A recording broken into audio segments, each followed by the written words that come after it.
Episode की starting में हमें जियान, टियानो उन सभी को दिखाया जाता है, जहाँ पे वो लोग नाइन हेवनली फेयरलैंड में आ गए थे। इसी के साथ जियान कहने लगती है, ब्रदर इन लॉ सच में ये जगह तो यहाँ पे स्वानटैन कॉन्टिनेंट से बहुत ही ज़्यादा अलग है और बहुत ही ज़्यादा ब्यूटीफुल भी। अब इसको देखिए, ये वाटर कितना ज़्यादा क्लीन है। अब उसकी बातें सुन के दूसरी तरफ टियानो कहने लगता है, ये सब कुछ तो होना ही था। जब यहाँ पे इमोर्टल रिलम में पहुँचने के बाद में कोई इंसान पूरी तरीके से ब्रेक थ्रू करता है, इवन कि अगर वो फेल भी हो जाता है तो डायरेक्टली आके इसी जगह पे मिल जाता है। और वैसे भी इस जगह को पीसफुल जगह माना जाता है।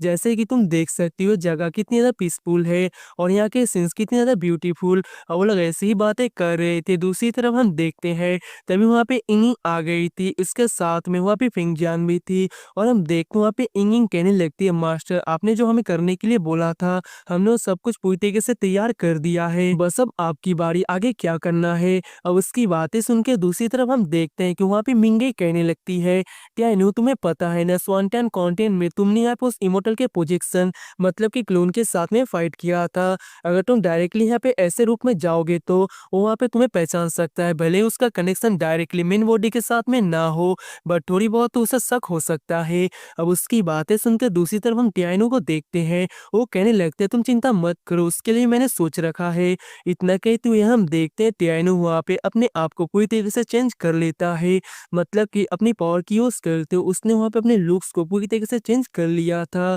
जिसको देख के वहाँ पे जान कहने लगती है, ब्रदर इन लो पहले भी आप हैंडसम थे और अब तो और भी ज्यादा हैंडसम लग रहे हो, मतलब कि अभी भी आप हैंडसम ही हो। इसी के साथ हम देखते उसकी बातें सुनकर वहाँ पे सभी लोग हंसने लगे थे। अब हम देखते वहाँ पे टियानो कहने लगती है, सब कुछ तो ठीक है, अब तुम लोग डायरेक्टली हुम्मी हाट के अंदर चले जाओ, जब मैं पूरी तरीके से उस जगह पे पहुंच जाऊंगा तो मैं तुम लोग को बाहर बुला लूंगा। अब उसकी बातें सुनकर सभी लोग वहाँ पे हुम्मी हाट के अंदर चले गए थे। जिसके बाद में हम देखते हैं कि वहाँ पर टियानो अपनी पूरी पावर को गैदर करते हुए आसमान की तरफ जाने लगता है।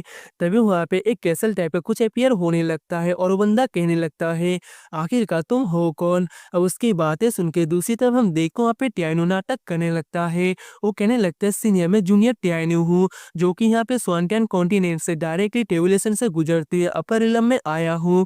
अब उसकी बातें सुन के दूसरी तरफ वो बंदा कहने लगता है, इतने हजारों सालों के बाद में स्वानटैन कॉन्टिनेंट से कोई आ रहा है, वैसे भी यहाँ पर पहुंचना, अपर रिलम में जाना बहुत ही ज्यादा मुश्किल होता है, क्योंकि इंसानों को हजारों सालों तक कल्टीवेशन करनी पड़ती है, जिसके बाद में उसके कल्टीवेशन की पीक तक पहुंच पाता है और अपने टेबुलेशन को कंप्लीट करने के बाद में वो तब जाके अपर रिलम में जा सकता है।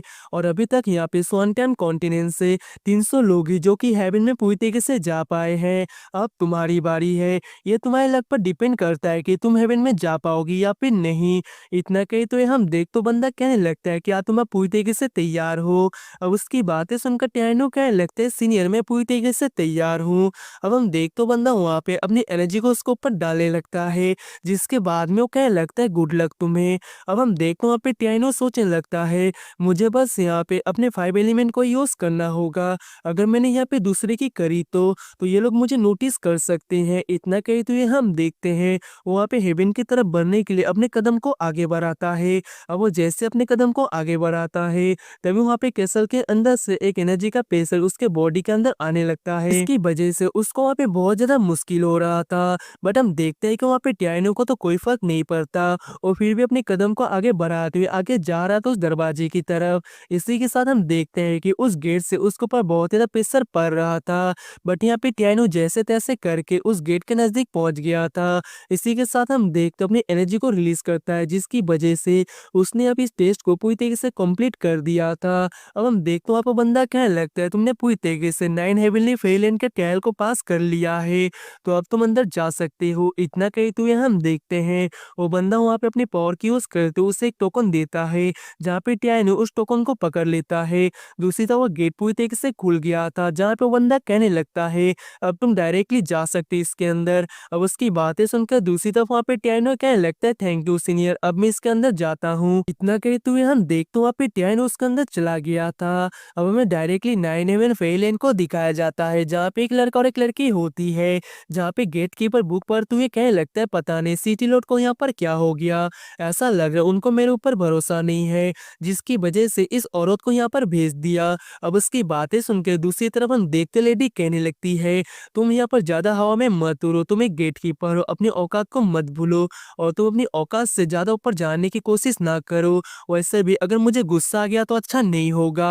अब उसकी बातें सुनकर उस गेटकीपर को भी थोड़ा बहुत गुस्सा तो आ रहा था, बट उसे पता था कि वो यहाँ पर कुछ नहीं कर सकता। इसी के साथ हम देखते हैं कि तभी वहाँ पे व्हाइट कलर का लाइट आने लगता है, मतलब कि वहाँ पे एनर्जी फ्लक्चुएशन होने लगा था, क्योंकि वहाँ पे टियानो की एंट्री जो हो गई थी वो डायरेक्टली अपर रिलम में जो आ गया था, मतलब कि फेरीलैंड में। और वहाँ पे टियानो की तरफ देख तो वो लोग सोचने लगते हैं इसके अंदर से इतना ज्यादा एनर्जी कैसे आ रहा है। अब हम देखते हैं जैसे वहाँ पे टियानो नीचे आता है, उसकी तरफ देखते वहाँ पे गेटकीपर मतलब कि वो बंदा कहने लगता है, ओ तो फिर से यहाँ पे मोटर रिलम के कीड़े आ गए मोटर रिलम में। इतना कहते हैं हम देखते बंदा वहाँ पे मोटर्स का बहुत ज्यादा मजाक उड़ा रहा था। वो कहने लगता है पता नहीं ये कीड़े ऊपर क्यों आते हैं, इनको यहाँ पे जिंदगी से प्यार नहीं है क्या। अब यह सब कुछ बकवास कर ही रहा था, तभी वहाँ पे डियानो आगे की तरफ आने लगता है, जिसे देखकर वो बंदा कहने लगता है ये सब तो ठीक है, तुम यहाँ पे पूरी तरीके से अपर इलम में आ चुके हो तो अपना टोकन दिखाओ। अब हम देखते वहाँ पे डियानो अपने टोकन को दिखाता है, जिसको देखते हुए हम देखते बंदा एकदम से वहाँ पे बहुत ज्यादा गुस्सा हो गया था और वहाँ पे डियानो के टोकन को दूर फेंक देता है। वो कहने लगता है तुम्हारे अंदर थोड़ी बहुत ही मेहनत नहीं है क्या, तुम्हें पता नहीं है क्या अपने से ज्यादा पावरफुल और इमोर्टल के आगे रिस्पेक्टफुल झुकते कैसे हैं। तुम एक मॉर्टल हो और मैं एक इमोर्टल, हमारे बीच में कितना बड़ा गैप है तुम्हें समझना चाहिए, और तुम्हें यहाँ पे नील डाउन होके अपने घुटनों में बैठ के मुझे इज्जत देनी चाहिए। इतना कहते हुए हम देखते बंदा वहाँ पे बहुत ज्यादा गुस्सा हो रहा था और वहाँ पे टियानो का बहुत ज्यादा मजाक उड़ाने लगता है। अब उसके ऐसी बातें सुनकर दूसरी तरफ हम देखते टियानो को बहुत ज्यादा गुस्सा आ रहा था। वो सोचने लगता है जब मैं हेवन में था तब मैंने रूल्स बनाए थे कि इमोर्टल और मॉर्टल के बीच में कोई भी डिस्क्रिमिनेशन नहीं होगा। अगर वो डायरेक्टली यहाँ पे ट्रिबुलेशन से गुजरते हुए नेक्स्ट लेवल मतलब कि अपर रिलम में आते हैं तो कोई भी डिस्क्रिमिनेशन नहीं होगा। बट देखो यहाँ पे ये सब कुछ चेंज हो चुका है, कुछ भी नहीं रखा पहले जैसा, और इसकी इतनी हिम्मत, इन लोगों ने मेरे बनाए हुए रूल्स को पूरी तरीके से ब्रेक किया।